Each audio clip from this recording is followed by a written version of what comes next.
What is going on, everybody? Scared to get here, and our series rolls on today asking the question, which class should you play in Classic TBC? These are high-level overviews about how the classes play, what makes them unique, and what to expect from their specs. Contrary to what most of the meta videos are talking about when they talk about what is good and bad, I'm just trying to give a realistic take on whether or not someone would enjoy to play these classes. So today, without further ado, we're dealing with the edgiest class of all, the ganker, the most hated class in the game, the rogue. So the first question we ask is always, what are rogues? And I'm going to do something a little bit different with this one and not really go into the spec specifically because I don't think they're as important for rogues as they are for other classes, but just the general play style. So rogues are your stereotypical thief class, you know, the pickpocket, the assassin. They can stealth in the shadows and hide from normal players. Realistically, a rogue is a well-rounded melee DPS class that has plenty of CC, direct damage. They have some openings, they have some finishing abilities. Realistically, rogues are the type of class that you want to play if you want to control heavy melee DPS that is pure damage. You like to get the jump on people, you're an assassin player. Basically all of the things that are frustrating to play against, rogues embody.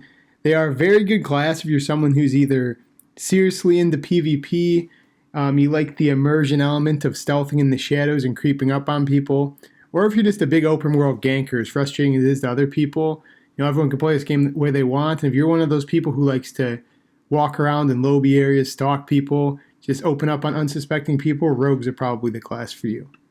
And instead of specs in this one, I'm just going to get into the general playstyle, which will be, you have a dagger spec, you have a melee spec that uses swords or maces, which is basically your combat spec out of stealth, and then you have like your PvP spec that's a good combination of burst, crowd control, things like that.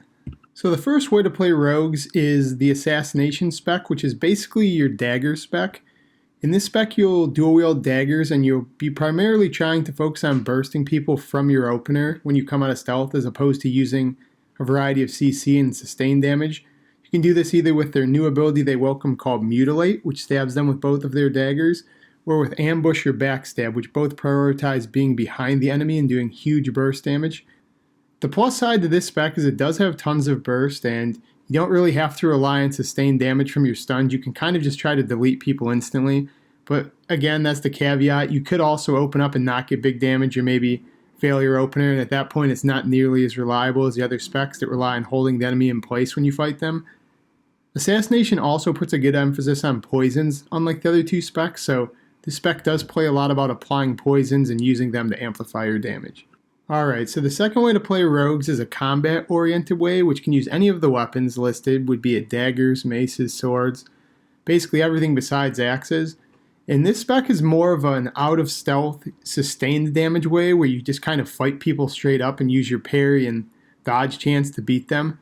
It's honestly the go-to PvE spec because it's just the best sustained damage outside of stealth, so that's mainly when you'll be using this spec. And a lot of their talents in this tree amplify the sustained damage they can do, be it with Adrenaline Rush, giving them back energy in combat, or just other amplifications like weapon skill, damage, critical strike chance. So if you're someone who likes the thematics of a rogue, be it the stealthy assassin guy, but you also just like fighting people hand-to-hand, combat's probably your spec. And it will end up being your spec if you prioritize hardcore rating. So the last spec that rogues have is Subtlety. And this is kind of a variety of the other two specs where you have some burst damage, some sustained damage, some control. And really what this spec focuses on is a lot of the amplifications to your stealth abilities, be it increasing the damage of your openers, giving you more CC, giving you a mobility and shadow step, which lets you bounce around and move from one target to the other. It's a very reliable spec when it comes to controlling fights, which is why it's the optimal PvP spec.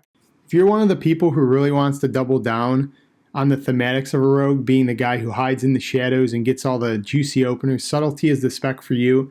And I cannot reiterate enough, this will be the primary PvP spec where you get the most control, the most mobility, and it's just the most well-rounded spec for everything they want to do outside of PvEing late game. So switching up the format a little bit, I'll just go over what the rogue welcomes in TBC to each of their specs.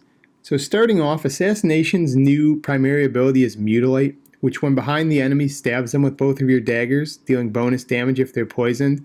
This is just a really bursty oriented spec and sustained damage against poison targets. Combat rogues don't really get anything new in TBC, they just get some more amplifications passively to their abilities with surprise attacks, making your finishing abilities unable to be dodged and basically increasing the damage of most of your abilities passively. And the key ability that Subtlety rogues get, which is one of the most iconic abilities they'll go on to get, is Shadow Step, which lets you disappear into the shadows and instantly appear behind an enemy, dealing bonus damage to them, making it a great engage tool and a mobility tool, something that they severely lacked in Classic. Because of these changes and some of the earlier listed changes, rogues really do come into their own in TBC and become one of, if not the most well-rounded melee DPS, especially in PvP. They kind of got all of their flaws fixed to some degree. Since that about sums it up, if you're thinking about playing rogue, you really have to think about whether or not you just love the thematics of being in the shadows and getting the jump on people, as they are not a very direct class. You spend a lot of time like kind of stalking the enemies you open up on, being unseen. If you're someone who just wants to get in the fray, they are not for you. But on the other hand, PvP, they are gods. They can control fights. They always get the opener. If you're someone who just loves to gank, you love to get the jump on people, you maybe even like to annoy people, rogues might be a class to look into. They are very, very fun in PvP. I personally don't really find them that engaging in PvE, but they are something to look into if you do love the ganking playstyle, because nothing simulates it like them. But yeah, that about does it for this one when it comes to rogues in TBC. Let me know in the comment section down below if this helped and what you're planning on playing, or if this helped you choose what you're going to play. I will continue to make these for the other classes, so if you liked this video, give it a thumbs up and subscribe, as there's plenty more to come. I'll see you guys in the next one. Peace.